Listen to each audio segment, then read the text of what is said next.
Hello everyone, welcome back to remarkable studies. आज जो हम टॉपिक करने जा रहे हैं वो है meaning of school organization and management. चलिए स्टार्ट करते हैं हम इस वीडियो को।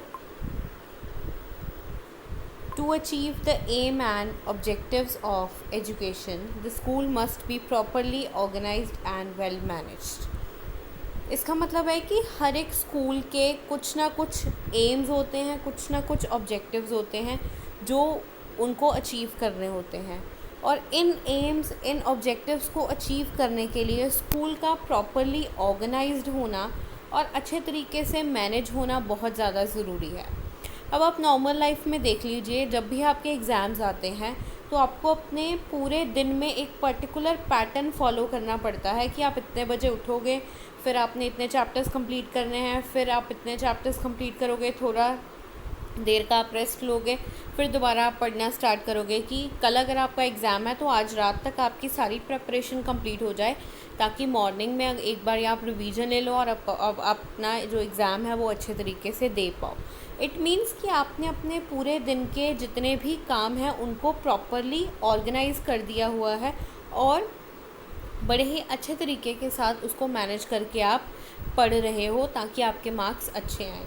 इसी तरह एक स्कूल में भी एक ऑर्गेनाइजेशन और मैनेजमेंट फॉलो की जाती है ताकि वो जो स्कूल है एजुकेशन से रिलेटेड जो भी उसके एम्स हैं, ऑब्जेक्टिव्स हैं, उनको वो फुलफ़िल कर पाए।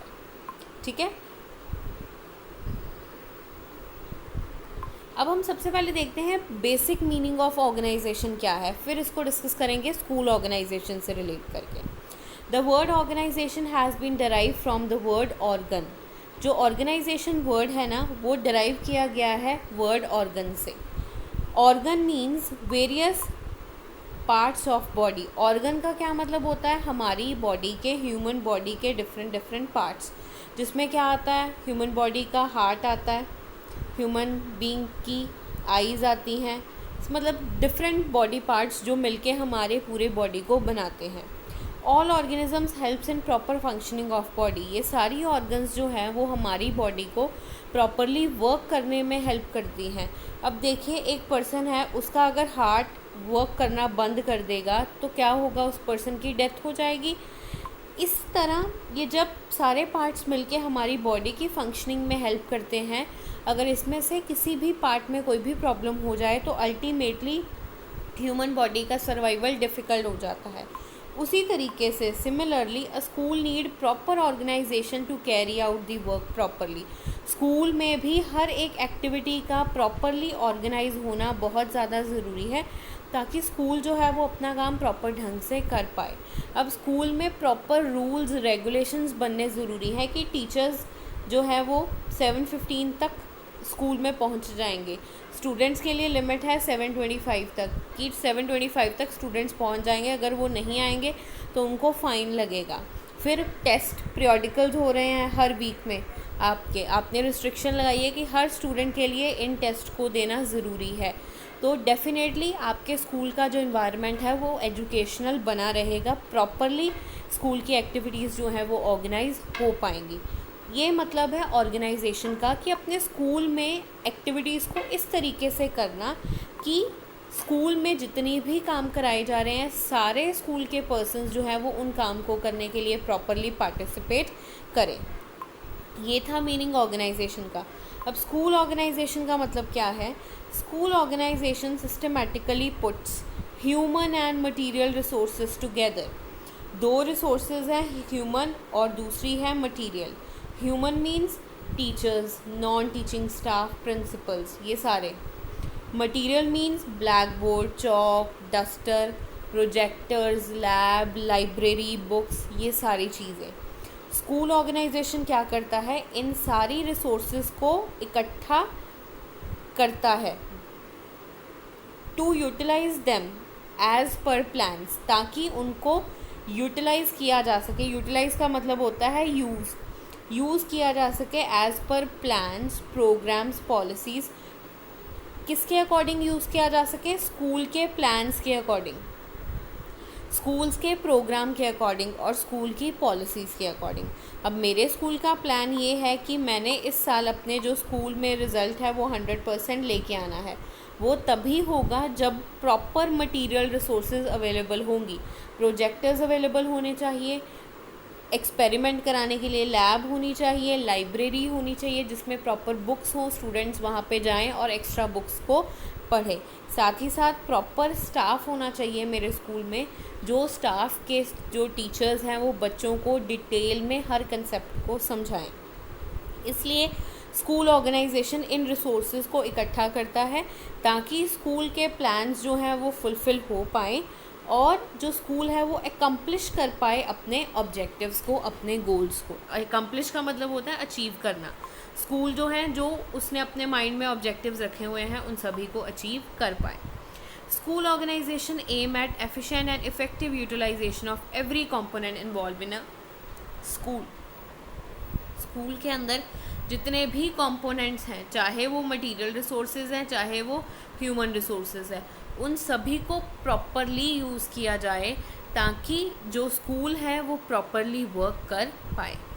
ओके, ये है हमारा मीनिंग। अब हम एक डेफिनेशन देखते हैं। डेफिनेशन दी है WM टाइबर्न ने।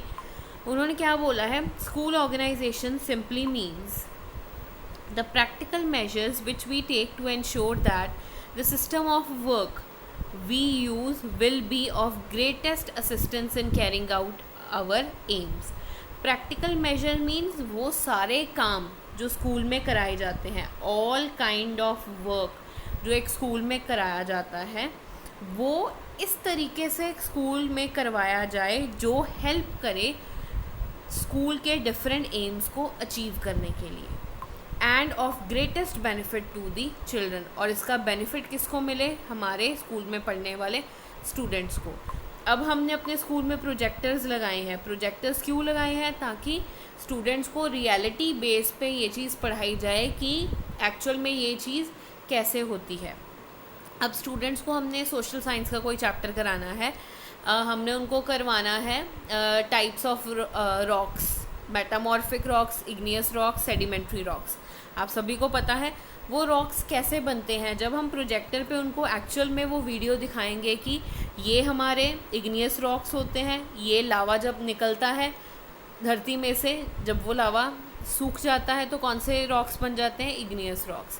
ये अगर एक टीचर क्लास में बोलेगा तो उनको इतनी ज़्यादा क्लैरिटी नहीं होगी, बट जब प्रोजेक्टर पे ये पूरी पिक्चर उनको दिखाई जाएगी इस तरह रॉक्स फॉर्म होते हैं, तो इसका बेनिफिट अल्टीमेटली उन स्टूडेंट्स को मिलेगा और इससे उनकी लर्निंग जो है वो इम्प्रूव होगी। इसलिए स्कूल ऑर्गेनाइजेशन एक ऐसा प्रोसेस है जो इन सारी एक्टिविटीज़ को स्टूडेंट्स तक पहुंचाने में हेल्प करता है। Next, management. जो स्कूल ऑर्गेनाइजेशन और मैनेजमेंट है ना, ये दोनों कंसेप्ट जो हैं वो काफ़ी हद तक सिमिलर हैं, बस इनको नाम अलग अलग दे दिए हैं, तो हम मीनिंग में इनको अलग अलग लिख देंगे और जब आप इनकी नीड इम्पॉर्टेंस लिखोगे तब आप इनके पॉइंट्स को क्लब कर सकते हो। अगला है मैनेजमेंट। एक्चुअल डिक्शनरी मीनिंग क्या है मैनेजमेंट का? Management is the art of getting things done through others.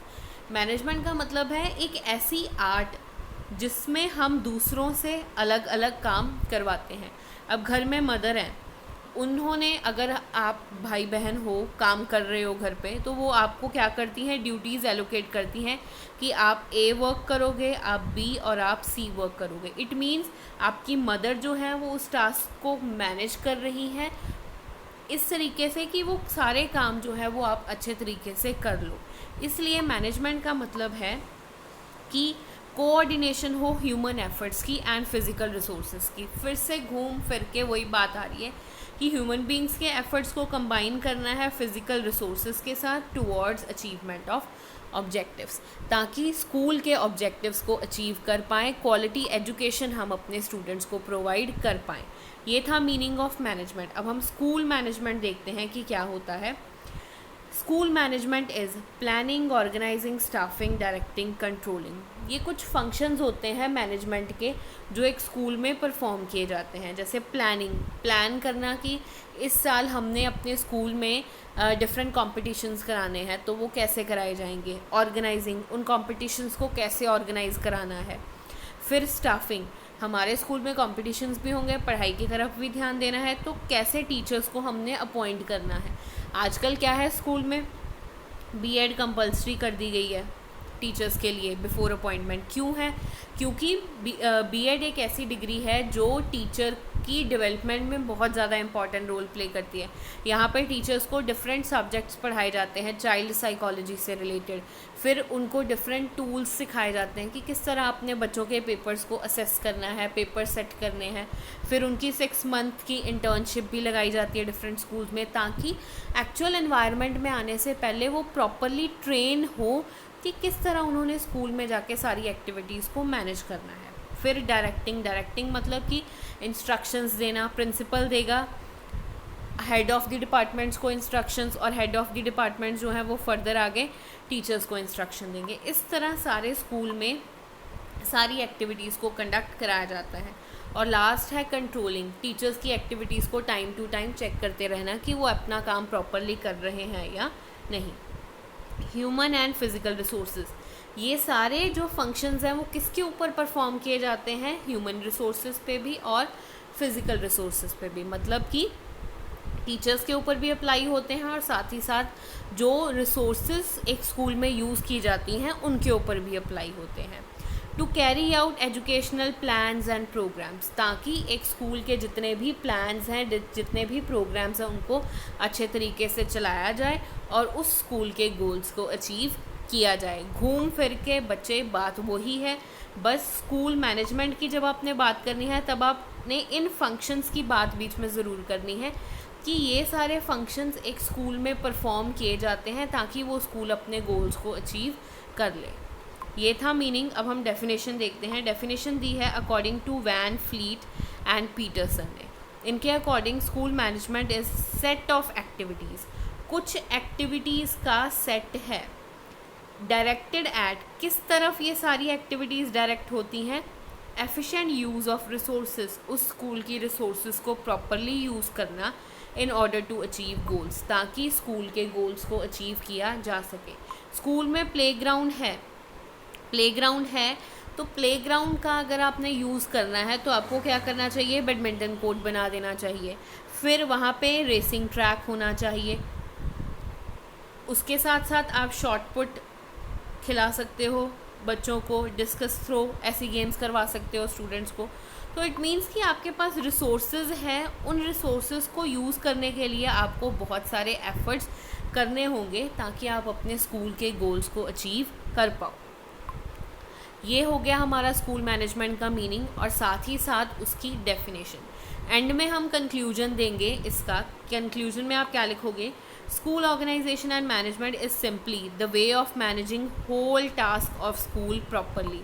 School के जितने भी टास्क हैं, जितने भी काम हैं, उनको प्रॉपरली मैनेज करना, so that better results could be obtain, ताकि उस स्कूल में बेटर रिजल्ट्स ऑब्टेन किए जा सकें। And ultimately goodwill of school enhanced, goodwill, उस स्कूल की गुडविल मतलब उस स्कूल की रेपुटेशन जो है वो इंक्रीज़ हो जाए और ज़्यादा से ज़्यादा बच्चे आपके स्कूल में आके एडमिशन लें। ये तभी होगा जब आप स्कूल ऑर्गेनाइजेशन एंड मैनेजमेंट को प्रॉपरली फॉलो कर। Okay learners, this was all about the topic. और जो इसके बाद हम नेक्स्ट टॉपिक करेंगे वो है need of school organization and management. अगर आपने अभी तक चैनल को सब्सक्राइब नहीं किया तो प्लीज़ इसको सब्सक्राइब कर दो, साथ ही साथ लाइक शेयर का बटन भी प्रेस कर देना और बेल आइकन ज़रूर आप प्रेस कर देना ताकि आने वाली वीडियोस की नोटिफिकेशंस आपको मिलती रही। Okay learners, thank you. हम मिलेंगे अपनी नेक्स्ट वीडियो में, तब तक के लिए स्टे ट्यून्ड।